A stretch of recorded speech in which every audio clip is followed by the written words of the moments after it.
Okay. Hello. This is probably just a terrible opening. I just had a weird, cut off. But anyway, hello everybody. I'm KairiHawk.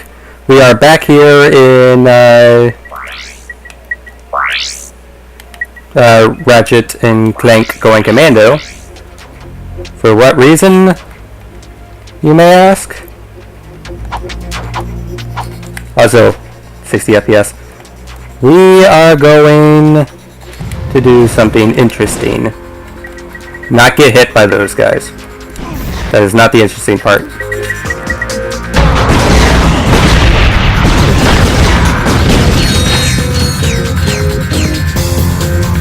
In 4 minutes, I need to find a certain fountain.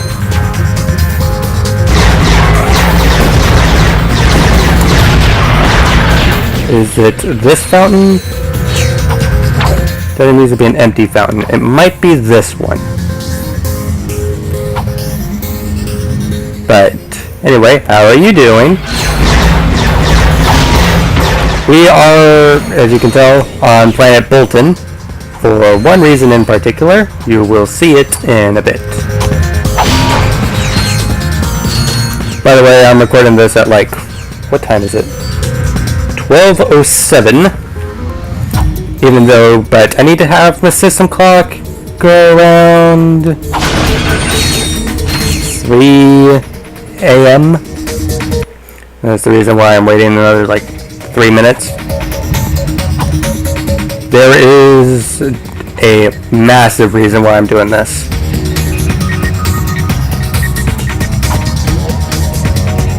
But I'm going to clear out the other side just in case.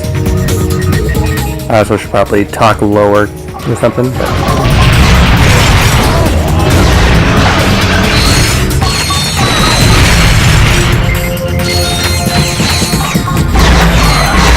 I know I probably should have started.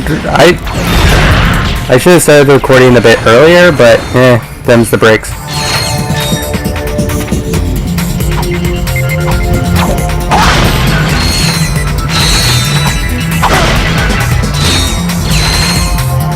Oh, I still need to get that. Okay, so just so you know, it's either... Actually, I believe it is this one. You see this teleport pad? We'll see what it does in a bit. The thing is, I'm not entirely sure what's going on now. We have 1 minute. Okay, because I might be wrong here, and this might be a scrap recording. Because I'm not sure if it still works in the PS3 version the way it did in the PS2 version. Nope, not yet.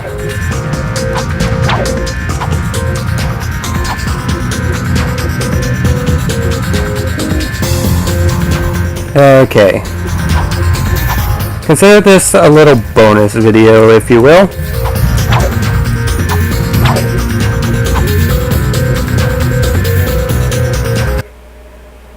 Yep, it's not there yet. It feels like I'm streaming, but if I talk like I'm streaming, then I will have a bit more fun. There it is.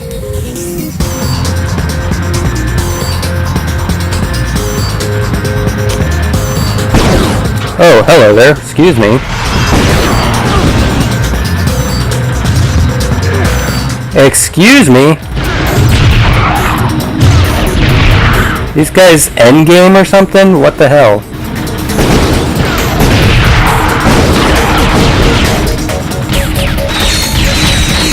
Don't need no guards around here.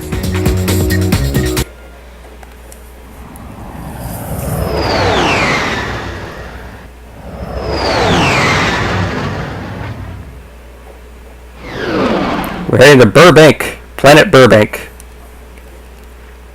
Ladies and gentlemen, welcome to the Insomniac Museum.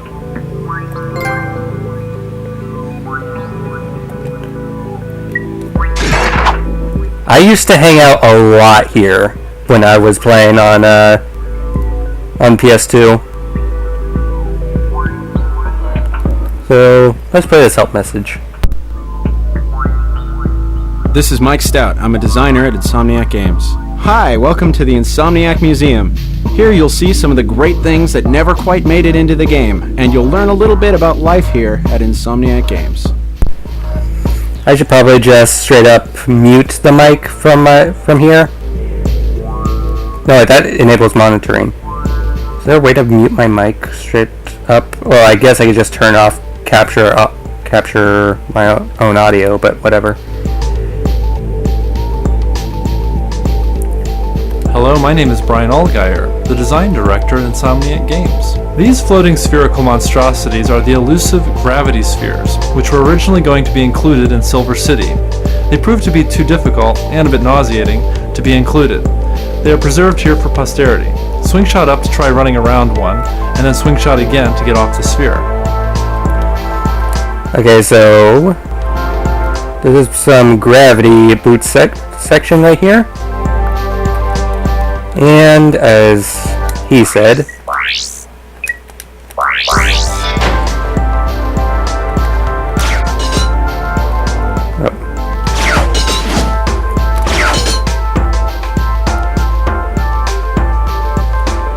this might make you a bit sick. Don't worry, it's not intentional.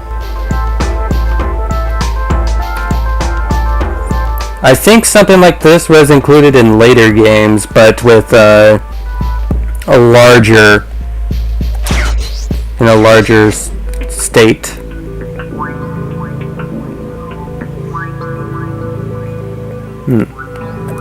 Hi there, my name's Tim Trespass. I'm a gameplay programmer here at Insomniac Games.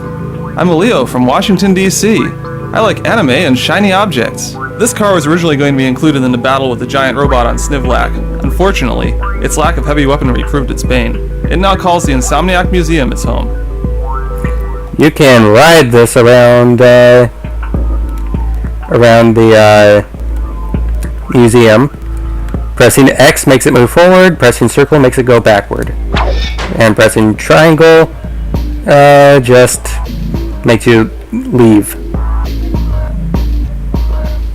That's more... Oh, this is a completely different room. Look at this guy. Interesting. Hiya!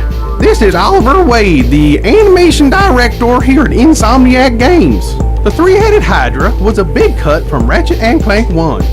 It was originally intended as a mini-boss on Poketaru. Ratchet battled this beast whilst riding a boat through blowfish-infested waters. However, it didn't end up being that much fun at all. Literally scrapped it because it's not fun. Also, this has no model. It's just... Well, it has no collision. It has a model, no collision. And yes, this definitely looks like something out of Ratchet 1. The character designs in Ratchet 1 are very distinct. I mean, come on. Look at that.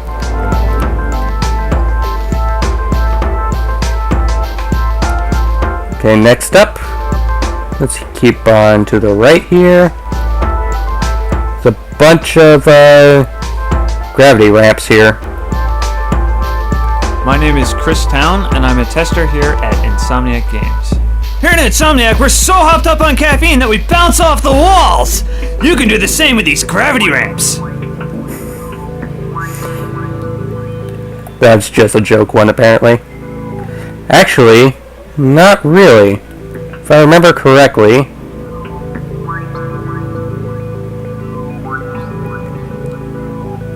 Exactly. You could just ride along the entirety of the walls here and...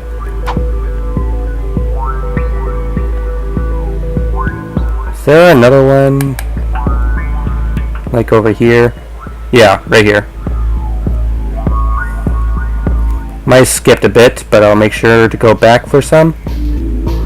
This here looks interesting. This one actually has collision. Hello, this is Pedro Hastinas. I am a gameplay programmer at Insomniac Games. This little widget was used to test our new chunk system. We lovingly call it the corn system. Notice how all the breakables in this game are much prettier? Well, that's Korn working hard for you. Give it a whack and see what it does. It just breaks. Yep. Huh. I wonder who this could be. Well, I guess we'll see. Mike Stout here. Fear the random robot NPC. This robot never made it into Ratchet & Clank 1 because of the fabled Day of Poultry, when chickens swarmed over our offices and pecked the computer holding this mechanical darling to pieces. We were able to retrieve her eventually, though. Nice T-pose there. Yeah, this Insomniac Museum here is for both Ratchet 1 and 2, if you can't tell. Looks like we have another ship here, but first of all, this. Mike Stout here. Have you ever wanted to create your own infiltrator puzzle? Well, now you can. Just stand on the blue pad and play around with the values a bit. Confound your friends and amaze your enemies. Blue pad. Oh. Aha, I see. Interesting. Let's give it some random. Give it a random seed of... You know what? Let's go back a bit. I wish it would go faster. You knew this was going to happen.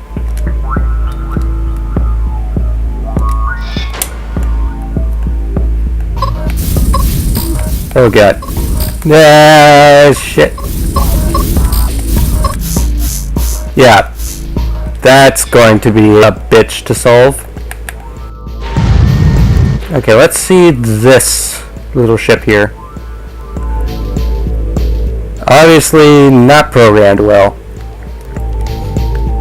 I mean, the back of it actually rotates at the very least. The front of it is just Ratchet. Looks like he's holding the heavy lancer. Yeah, okay. Over here we have... Don't want to be in this room yet. Looks like another vehicle that never... Is this like a prototype of the hover bike? Hello, I'm Carl Grande, QA manager here at Insomniac Games. This gadget was originally intended for Ratchet & Clank 1. Unfortunately, it didn't make the cut, and so never saw the light of day. It now makes its home here at Insomniac Museum, gone but not forgotten. Wait, this is a gadget? Yeah, it just looks like a ship. Like a bike or something.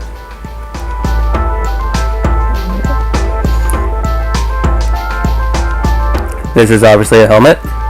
But what is it? Supposed to be a mind control device? Chris here. This helmet was the original model for the Hologuise gadget in Ratchet & Clank 1. It was eventually changed to the handheld model you see in the finished game for reasons unknown. However, we once again suspect it was due to the squirrels with hacksaws. You guys seem to have a massive animal problem. Oh yeah, I remember that. Okay, in here? This looks like something related to the B2 Brawler. Let's see. My name is Corey Stockton and I'm a designer here at Insomniac Games. This monstrous robotic squid was created for one of the Ratchet & Clank 2 prototype levels. Since that level never made it into the finished game, however, neither did poor Squiddy. Poor Squiddy. Let's just ignore that electrolyzer puzzle for right now. And here we have what looks to be particle effects. Hi, my name is Tony Garcia and I'm a programmer at Insomniac Games. Using these 3 blue pads, you can edit the 3 particle effects in the center of the room. Go ahead, play around with them. You can achieve some truly great effects this way. Okay, you get... Oh, you get like straight up... Let's lower the red.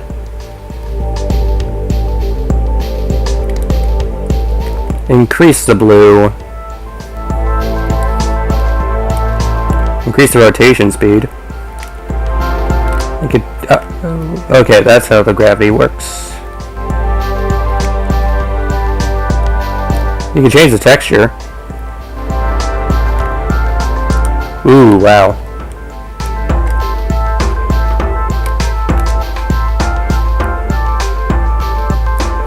Nice little thing to toy around with.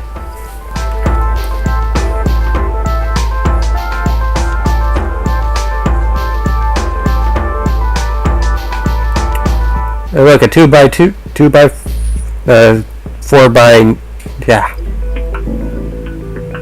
4x3, like mirror.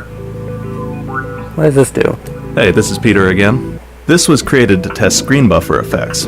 Screen buffer effects are used to create things like distortion bubbles and heat hazing. This, however, ends up looking like a hall of mirrors. Can you guess why? Because it's doing... Aha! Whoa! The void! The void! Avoid the void.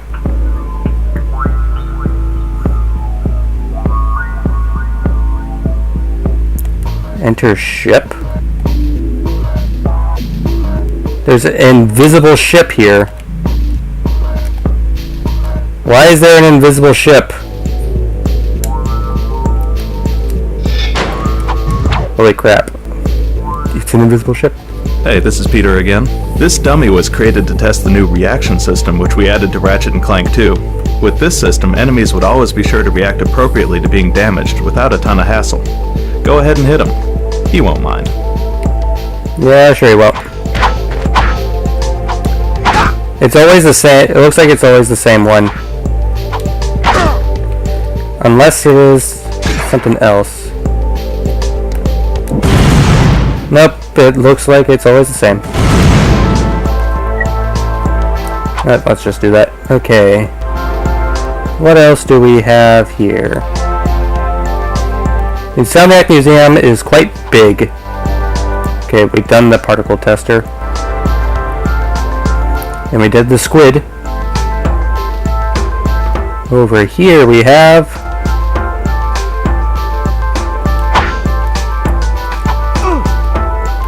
Don't worry, this doesn't do any damage.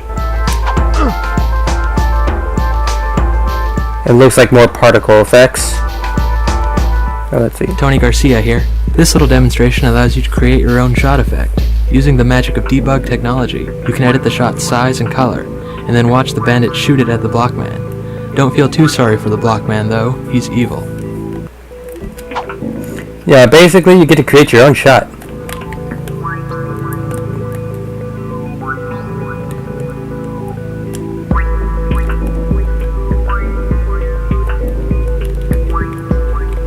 You could straight up change the tail texture.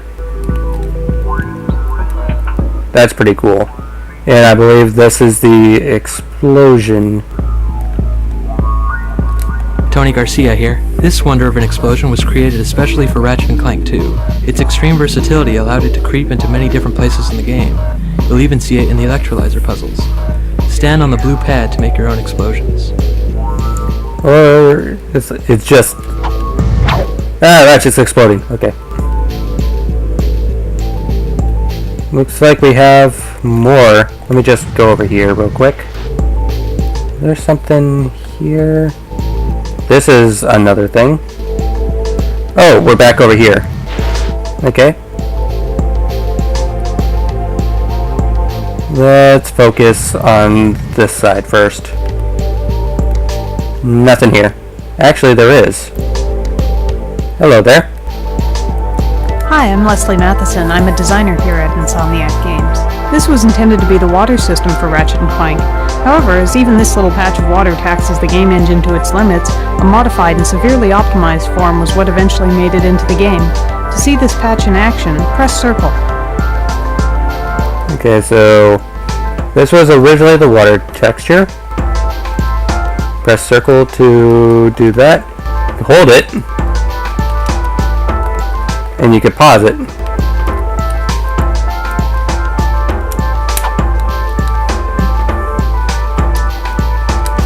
Pop, pop, pop, pop, pop, pop, pop. Hello, I am a water texture. Well, not a texture, but you know what I mean.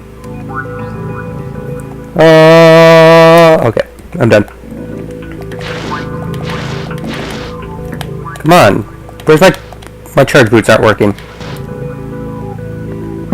Oh, they're not working because I'm still can work on that. Okay. Okay, now I can move. Okay, this was something else. Greetings, this is Oliver Wade, the animation director at Insomniac Games, doing an atrocious British accent.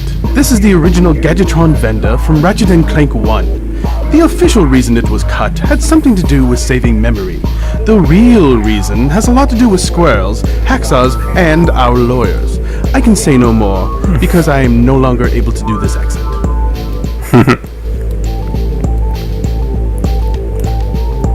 What can I do for you, Furball? Morning, Fuzzball. And here... Hey, it's Tim. This monstrosity was intended to be a boss battle fought on the jet ski gadget. Seeing as the jet ski never made it in Ratchet & Clank, however, neither did this boss. May he rest in pieces. What? This one's probably talking about the small one. Hi, my name is Sean Whistler, and I'm a tester here at Insomniac Games. This guy was originally intended to be an enemy in the ill-fated jet ski level that never made it into Ratchet & Clank 1. A moment of silence, please, for this gentle giant, torn down in his prime. And unfortunately, they have no texture. No, they have... Yeah, of course they have no textures. They just don't have any collision. Did I skip something? 1 second. It was this. No, that's... It's up ahead. It's what I'm thinking of. This, though... Sean here. Don't worry, Ratchet. You wouldn't have had to fight this monster even if he did make it into the game. This giant bug ship was intended to act as scenery only, flying from place to place to ensure high detail on buildings, while leaving the play area open.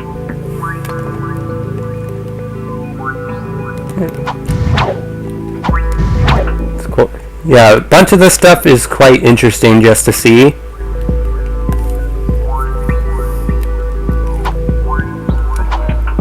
Okay, so we already got you. This, though. Corey here. You may recognize this drill from Ratchet & Clank 1. It was held by a large construction worker who gives you a lump of raritanium. This was originally a weapon called the Revolverator. Ratchet would strike enemies with it and then spin them over his head. This would have been cool to use. I'm surprised this doesn't have any textures on it because it is from Ratchet 1. So the textures do exist, they're just not in the game. Okay, there's the attack buddy. Okay, I think I've shown you everything here, except this odd electrolyzer puzzle.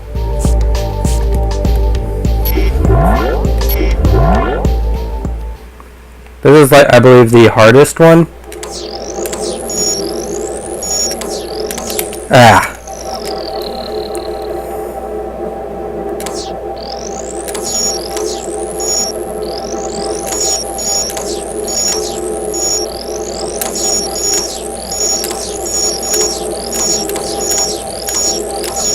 Second try. Nice. And with that, the garage door is open.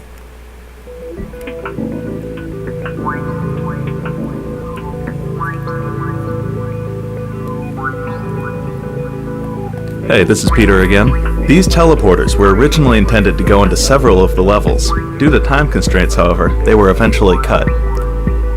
We get to use this teleporter to go in the last area I'm going to show you.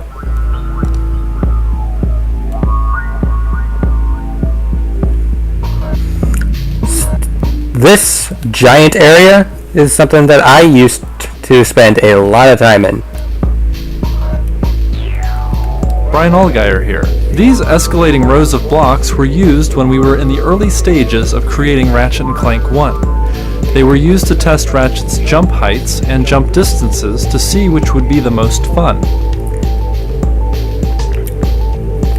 So yeah, Ratchet would not be able to make this jump, I believe. Don't think you can go 12 meters unless... Okay, let me try that one more time. Nope. He might be able to grab onto the ledge, but he can't go 12 meters. Meanwhile, I don't think I can go 11 either. Okay. What's the furthest long jump? That was not even a long jump. 10 meters. Meanwhile, the... Yep. Side note. Don't they... Okay. So the long jump is actually kind of pointless. Because you could just do double jump glide over if you are like right at the edge. Meanwhile, it looks like 4 meters is the highest. 4.5. Okay, 4.5 meters. He could climb up. Can he climb up 5? Can he climb up 5? No. Okay. Brian Allgaier here. These walls, which range from narrow to wide, were used to test wall kick distances for the original Ratchet and Clank. Yeah, just used for this.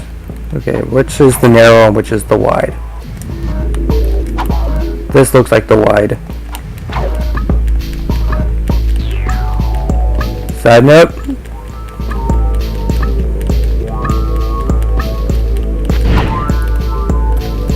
That is like the furthest is the wide. Now the question is, for the narrow.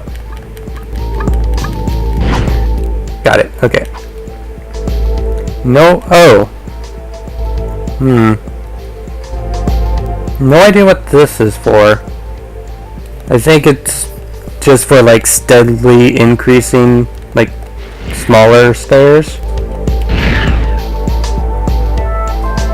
Now for the main thing. Brian Allgaier here. These ramps get steeper and steeper as you go on.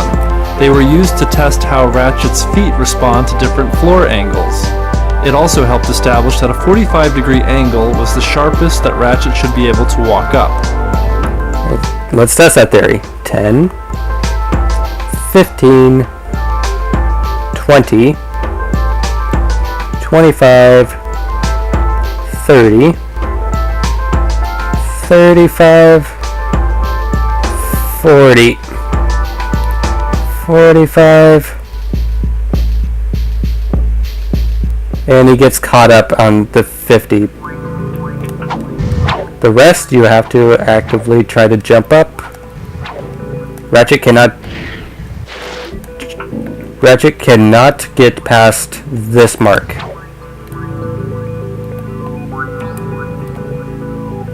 So what are these for if we can't get up to them? Because we sure can get up onto these. I almost failed that one. Are these made for traversing thing to just get higher? I have no clue. Because there is nothing at the end of this, if I remember correctly.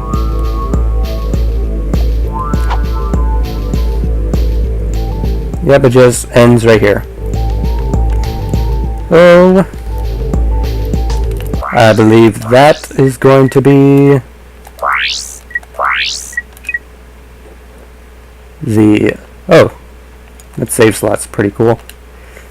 That is the last we'll see of the Insomniac Museum for this, and this is just the first bonus video for Ratchet & Clank Going Commando. I will work on trying to do the Insomniac Museum in Up Your Arsenal.